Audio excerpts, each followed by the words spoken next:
Hello there, folks, and welcome to the stream. My name is Mike D'Angelo, aka That Tellest Guy, and we are back looking at the Goldenscale Bridge. The Goldenscale Cliffs Bridge and Statue. That might not be the full name of the map when it goes live on Patreon and DTRPG and all that stuff. But we've been working on this for a little while now. It's been 2 weeks, I want to say, because we did a little bit of work on it before the convention last weekend. 2 weekends again now, I guess, at this point. And we did a little bit of work on it yesterday and put a significant amount of work into the little wildflower field over here. And I noticed, now that I have it in HD, that there's one little tweak that I need to make. So what we're going to do, actually, is go to those flowers,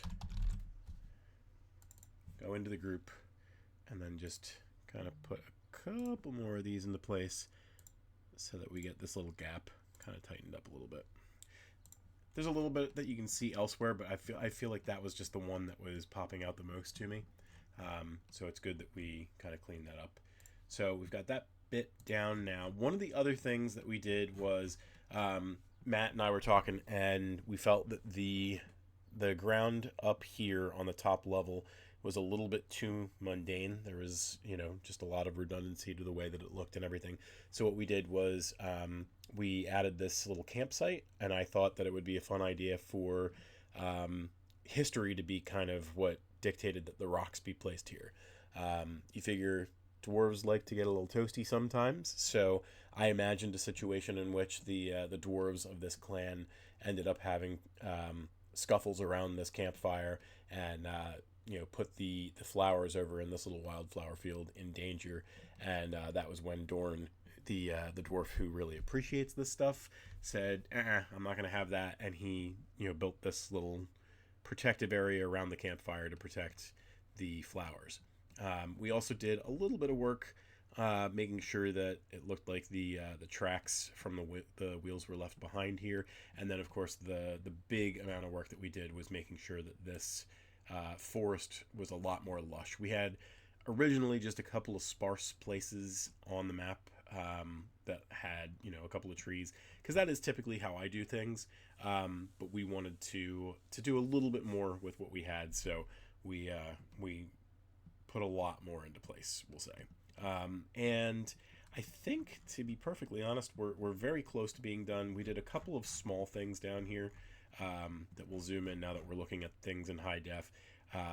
We've got like a fallen tree here that's just a log now, and we threw some mushrooms around here. And then up here on the opposite side, we have kind of like a dwarven shrine that was kind of overrun by some of the foliage and everything. Matt says, maybe more of that cracked undertone just to give the dirt some texture as well.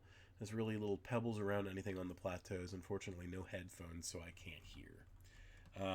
So pretty much, stuff that we were already talking about. Maybe I will do a couple of other small stones.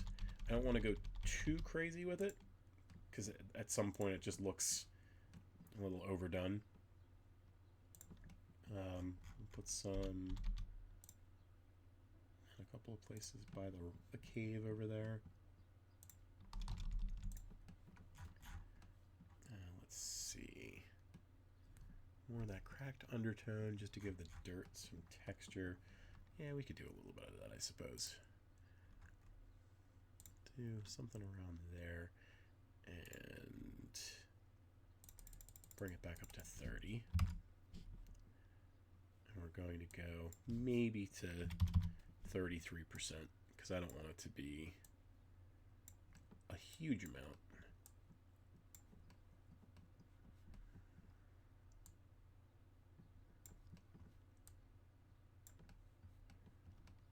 But I don't want it to look super duper even either. Alright. Something simple there. And then time to look a little bit more at this stuff down here. So we've got the fallen tree over here. We've got a log over here that I was blindly kind of poking at with the boletus mushrooms, because those are the ones that grow kind of almost like a staircase on trees and logs and stuff like that. So that certainly helps. We don't have a lot of these summer bushes around on the map, so let's try and fill in some of the space that we have, that we could throw these around. Make things look a little bit more varied and dynamic.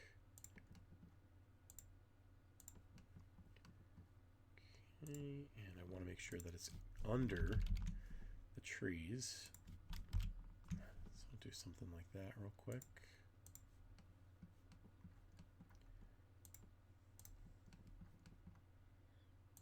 And we're going to get some of those small green plants as well, and maybe a couple of flowers, just to, again, kind of mix it up a little bit. Make these plants, they'll look real nice too.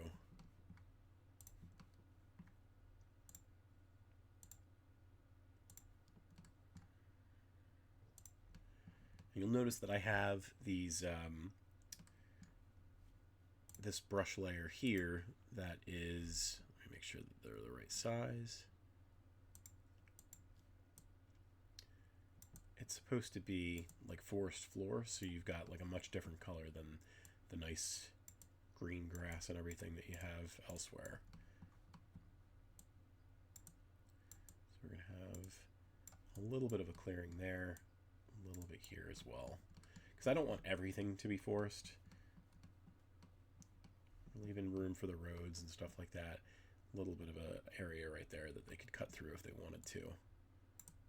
But if things are close, I want to have them looking a little better. Like there's some tree stuff going on. Okay, we've got a big open patch over here that we got to fix, because the road kind of goes this way and then cuts up. So what we'll do is grab a couple of more trees. We've got an oak. I think this is a deciduous. Yeah. Let's grab another one of our green pines. I mean, they're both green, but this one definitely more so. Hello there, Jill. Hello there, Nerdy Sakura.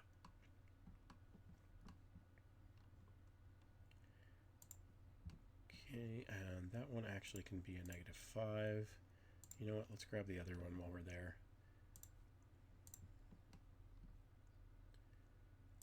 Put those right up against each other. Get the brush layer and kind of throw that into place. Do a couple of passes with that. And let's go and get... We've got a decent amount of space over there, so let's get one more of these big old oak trees. I'm gonna throw that one in this direction. Are you by chance well versed in tiefling lore? No, unfortunately I'm not. The only thing that I'm versed in is that every time our tiefling paladin tried to use Sacred Flame, it never worked for him, and it was embarrassing. I don't know if that's official lore, but for the sake of our campaigns, it certainly was.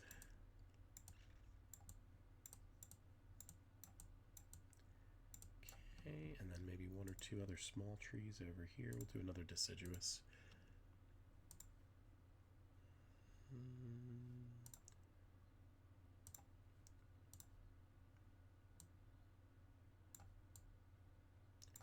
Alright, and that, I think, will do it as far as the trees go. And we still need to do plants and flowers and stuff down here.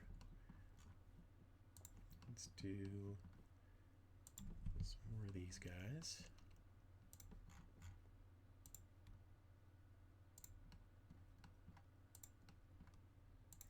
Maybe I'll throw some more little tiny rocks down there. I am trying to name my characters on this family tree, and I don't know how tiefling last names go, if they even have them. Well, I think, as far as tieflings go, that they're demonic, right? So I wonder if they would have kind of like more like dwarven sounding,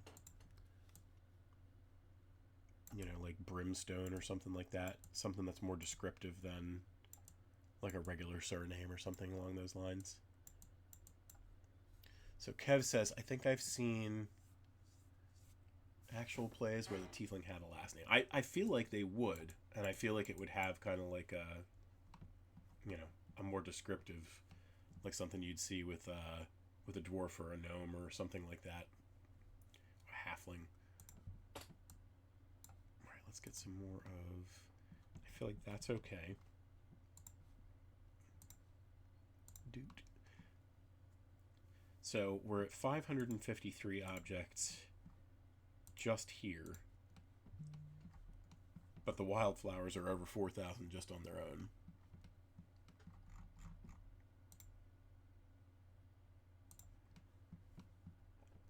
Crazy.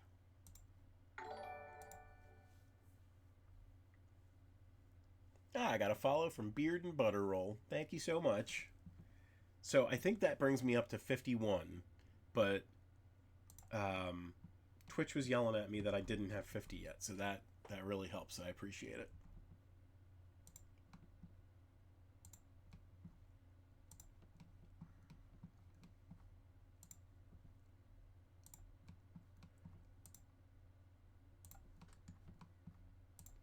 Okay, a couple more of these, maybe underneath the trees here and there. Oop. That deciduous tree is too low.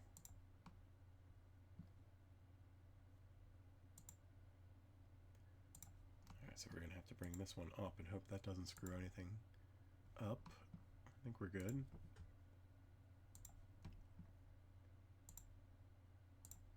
Oop. Same problem there. Yep. That's fine.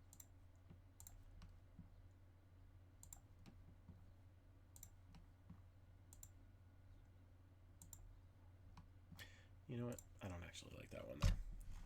Just that one little one that we don't like.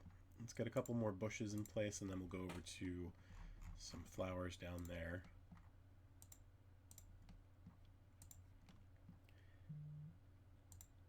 And we're very close to wrapping this one up. This one's been one of the biggest ones that we've worked on, so I'm very pleased with the time we spent on it, but I'm ready to move on to another map soon.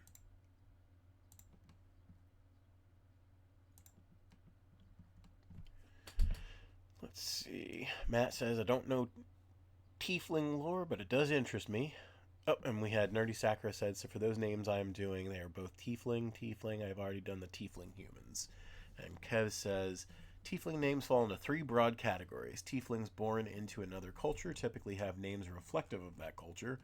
Some have names derived from the infernal language, passed down through generations, that reflect their fiendish heritage. And some younger tieflings, striving to find a place in the world, adopt a name that signifies a virtue or other concept and then try to embody that concept. For some, the chosen name is a noble quest. For others, it's a grim destiny. That's what I like to see, is people helping each other out. All right, let's do some of those forest flowers and stuff like that. Nerdy Sakura said, I read this before. It doesn't really help as much as I am trying to figure it out. There is a wonderful online resource. Let me see if I can find it for you real quick.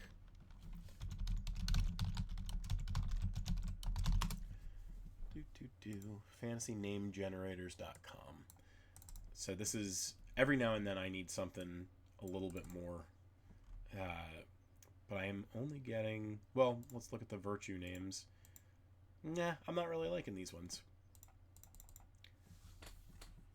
Doesn't really do it the way that I was hoping it would.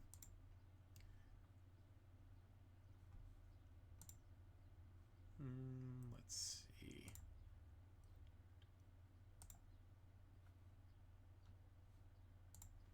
Yeah, I mean, that's supposed to be tieflings, but it's not really. I don't know. Maybe you could find like a dwarven surname and tweak that or something like that. Yeah, I mean, you don't have to necessarily stick with what they're doing. Thanks, Kev. Alright, we're going to keep making sure that these ones are under the trees. Here and there. They'll definitely help to kind of broaden the look of what's going on over here. especially in some places where like the trees aren't so dense. Oh, that's kind of cool. Ended up taking both of them as one briefly. And let's do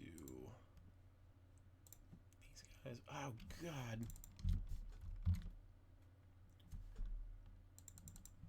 Dial it back even further because I kind of want these to be smaller.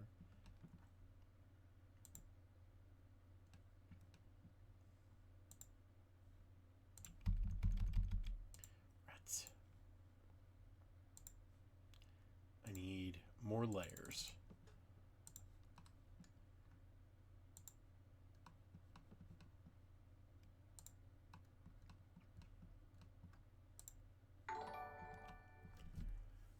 Thanks for the follow, Dan Law 83.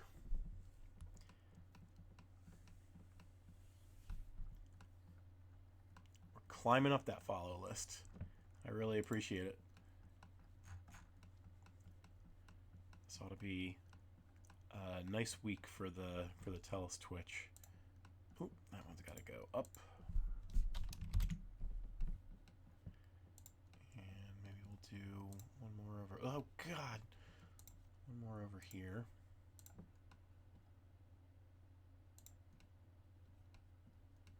And we got this clearing over here, so we're going to throw a couple of things over there. Grab our little yellow roses. Throw them here and there. There's this clearing over here that will kind of fill in a little bit. Maybe one more thing of stones that we can throw together.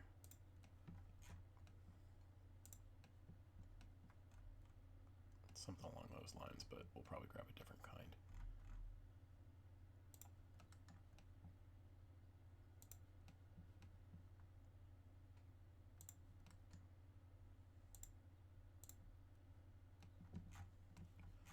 Okay, we didn't really do too much more with the flowers down here. So let's see if we can't throw a couple more here in this area. Things will look nice and varied. I don't want to be beholden to a tiny little flower down there. Alright, we got one more thing of pink that we have to do along those sides. So let's do those ones real quick too. Ghostbusters Central is here. I'll be back later. Lurk. Very nice. I appreciate it, Dan. We just did a panel together. So nice to see a fellow nerd enthusiast.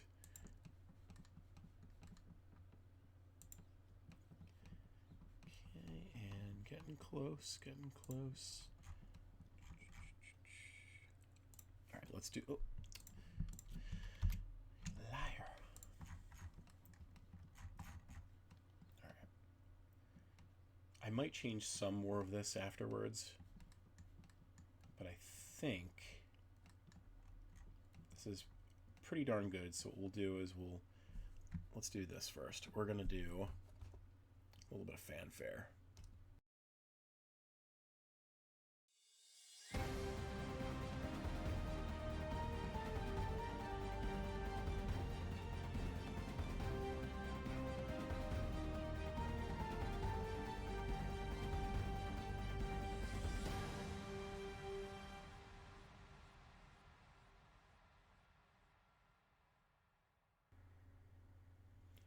I got some woos from downstairs. All right, what we're going to do is, since this is going to take a while to save because it's in HD, we're going to go to our sponsors real quick, and then we'll come back on the other side and then look at something kind of cool for a second before we go into our next map. And now, a word from our sponsors. This is your adult content advisory for today's sponsor. AC Greenlee has made a name for themselves in the steamy paranormal fantasy sphere, where they focus on interracial relationships that are fresh and interesting, twisting away from what feels stereotypical or tropey. But, more importantly, the stories that they tell are rich and engaging, and would suffice even without the sex-heavy moments you can find interspersed in their stories. They continued that streak in their latest, Stalked, which puts a spin on werewolves, but takes the romance that fans of shifter fantasies have grown to love, and keeps it hot and heavy. Stalked is filled with great story beats, world building that is immersive, and characters who are deep and engaging. If that sounds like it would get your blood pumping, get ready to find out more.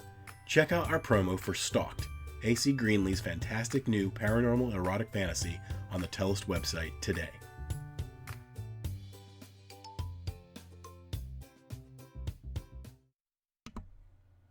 Alright, we are back. So I was talking to Kev briefly before we went live, and I was letting him know that I think, like, for our main campaign that we do, the 6-person group that I DM for, we prefer to do them live because we've got some people with some attention deficit disorders, and playing online makes it a little bit hard to keep people in check and everything like that. But I mean, I've been playing with digital for so long, doing these maps and everything, that I might be interested in doing another campaign that's digital only with like a small group. I know Kev has expressed interest in playing as much D&D as possible, so we may be looking to do something like that in the future.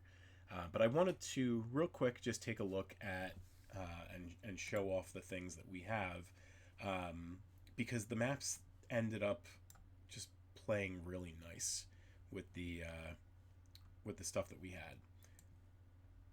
When I'm playing with Roll20, things just look perfect. Like, they just ended up looking so nice.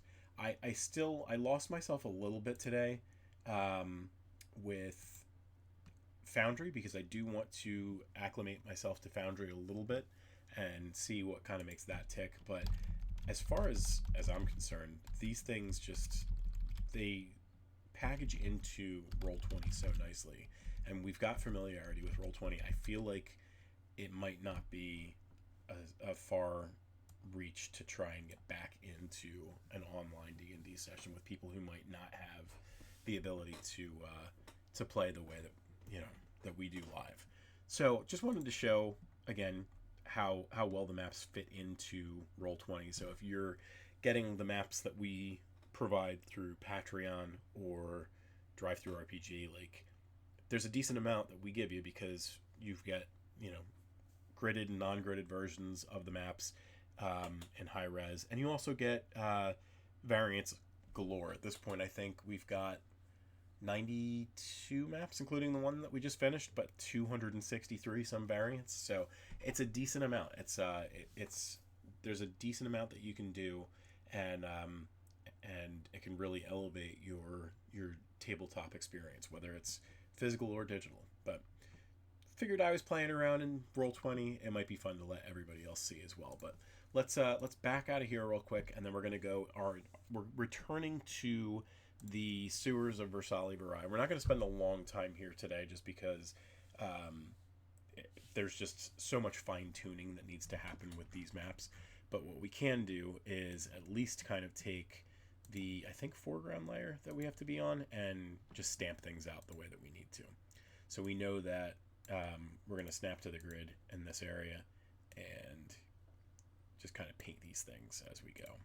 We don't necessarily need things to look like a grassland.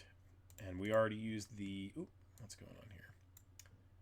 I think the problem there is I don't have that mask on yet. So we have to navigate that one real quick. Once I throw that in, there we go. So you'll see we already have like an Excel document that I used to originally create the map for the Versali-Virai sewers, and this is just using this as an overlay to make sure that I'm painting things where they need to be. So let's keep going. I know that there's going to be some messes here and there that we have to clean up, but at least this will give me the what I really need to make everything.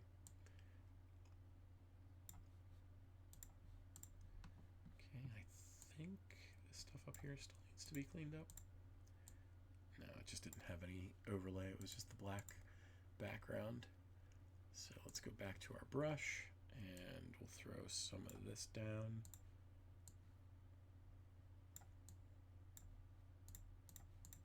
I think some of this is going to end up having to change anyway, but yeah, we went for like a darker style for that anyway, so we'll have to make those changes as well. Looks like we could just use that, but I'll come and do that afterwards. So at one point, I had used one of our printing partners that we get our like retractable banners from, and they did a really nice vinyl banner, really cheap. They did, it was U Printing. I think it was, the banner that we ended up getting from them was maybe like $60 for like a 6-foot banner, and we just draped it on one of our folding tables, and it served us really well for while we were playing.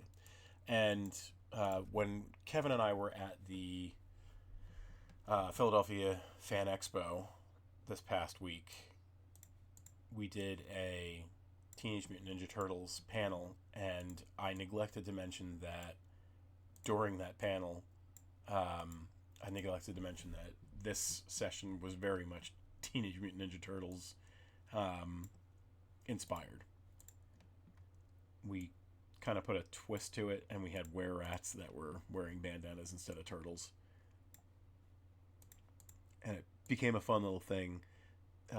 Each of the players had some familiarity with the Teenage Mutant Ninja Turtles, and they had a favorite. So they wanted this bandana or that bandana. So it was a fun little time. There we go. So we'll use that one for these darker spots.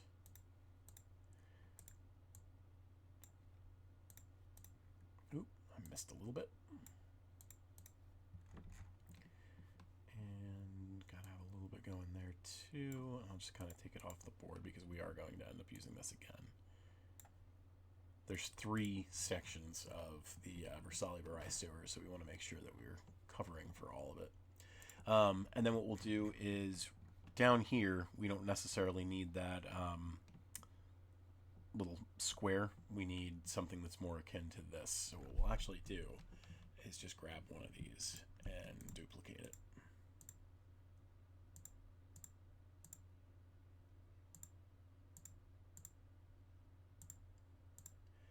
So they do have the tools to be able to do this a little easier now because they have the line or shape tool,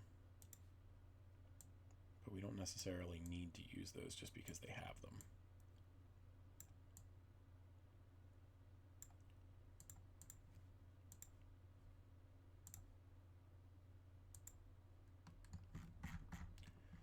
So we've got a little bit of fog over top of it, but that's a-okay. I'm not trying to go too crazy with this anyway. Okay, and then the real question is, do I have the right floor? I think this floor ought to do what I need it to.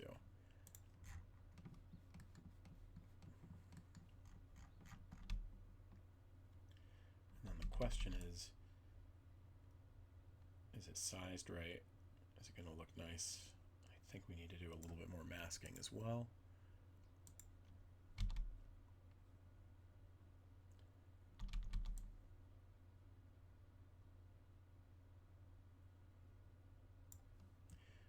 And I just realized that I didn't paint over that piece, and that part was kind of important.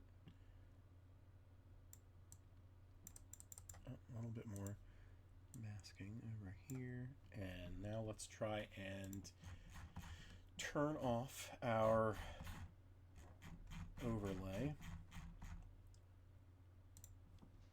So it's locked in place so I didn't have to grab it or anything like that. But if we dial it down, and then we can really quick make a comparison. Definitely still a lot that we have to do because we have to do the outside corners and stuff like that. We might try and fill that stuff in with the line tool now that we have it. You know, it could make life a lot easier, but at least as far as everything else goes, it's a pretty good start. Let's see if we can't clean this up a little bit more, since now that I'm seeing it without the overlay, I can see probably could benefit from a little bit more here and there. Let's actually take that bit away, and then we'll have this one. And there we go. Okay, and though it's the same thing as that one there, you'd never be able to tell, I don't think. So things are looking pretty good. Let's do a test with the path tool real quick. We're going to just do the pen version, so that way we can say, I want you to keep to a section like this. So right now we're just doing lines like that. We're actually going to come up here and let's actually find out what this one's called. I think it's just going to be a sewer wall.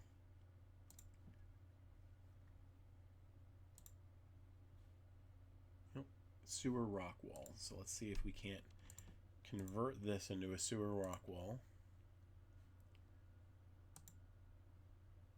Way too big. We've got that set at 30, so the stroke size here should be 30, and it should. That's not too shabby at all. That looks really nice. So what we should be able to do with that in mind is go to Edit Nodes, and I think click anywhere on a wall path to add a new node. So I think it's not quite as easy as saying, hey, just add one over here. So what we're going to do real quick is I'll just delete that one. Not really a reason to have done that, to be perfectly honest, because I could have just built off of it, but say okay.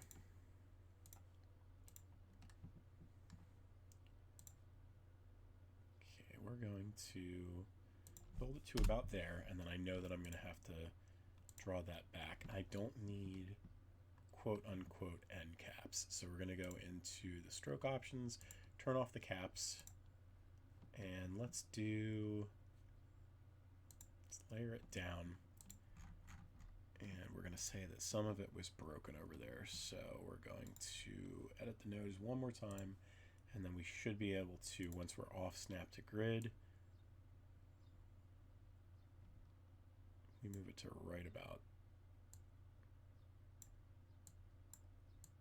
there. It kind of cuts into place really nice. So this makes life infinitely better. I remember touting the this wonderful tool when it first came out, and I am still blown away by how easy it makes life. So let's keep it going. Let's snap to the grid again. We might be able to get the outline done before the end of this session, and that's why I like doing the A/B content. Doing a new map is fun. It's a little bit troubling sometimes when you're doing a new map and you feel like you have to do more than you did the last time, because then you end up doing 8 billion stamps and stuff like that, but that's okay. I think it would be like that. I don't think that it goes off to the side. Same thing with over here. I think that the reason that we did it like this was to kind of cram it into place, because the original map was actually bigger and I had to pinch it to be smaller and fit into place, because we only have a 40 by 20 area to work with.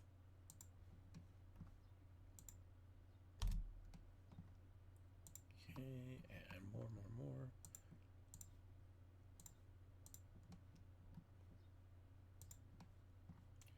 This was like one of the big rat fights, I think. And I think I surprised people with there was a Ninja Turtle who was introduced in, I can't remember if it was the comics or the cartoons first, but it was the first female turtle in the Ninja Turtles world, and it was, I think, Venus de Milo. So when we had like a were-rat with like a teal or turquoise or whatever color bandana, they were like, wait a minute, what the heck is this? Sometimes I just go down internet rabbit holes for hours. I find stuff that people have forgotten about for years. Good times. Okay, and at this point, the only thing that we need to do for our basic shapes and everything is to clean up this one last little bit.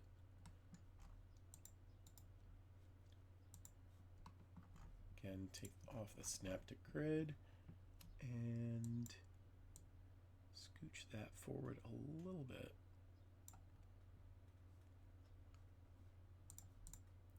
Very nice. That kind of blends in very nicely there. Take a look at our work real quick, and pretty nice little beast for what we have.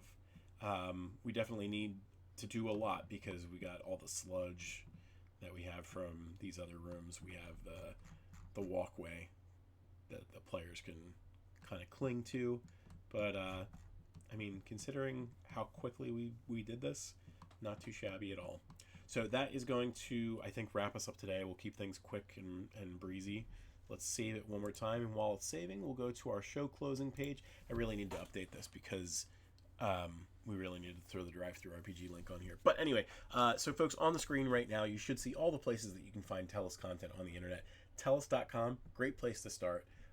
It's got all the links to all the other projects that we're working on, and the recommended reading list for the books as well.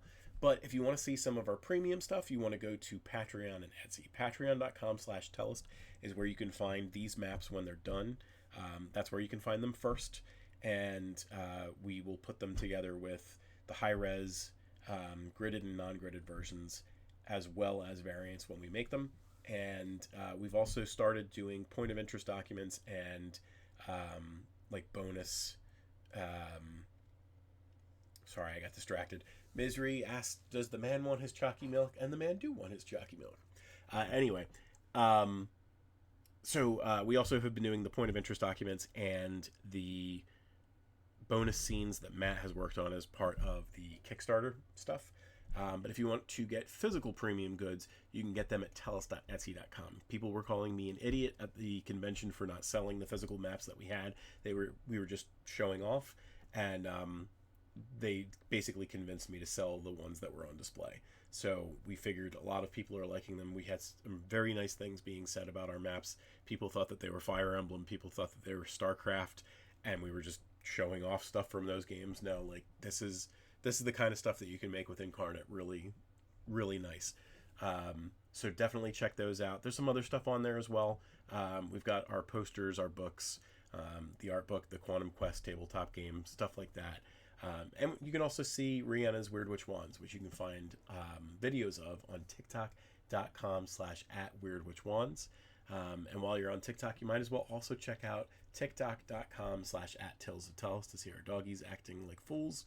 The last two places that I'll bring your attention to are the places that you can find us out there on the internet once the videos are online, and that's youtube.com/@WorldOfTellest.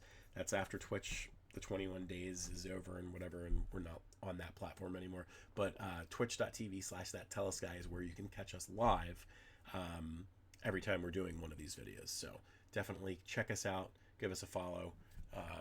We should be an affiliate pretty soon, so that'll be some cool stuff that we'll be able to do soon. People will get the custom Tellest emotes.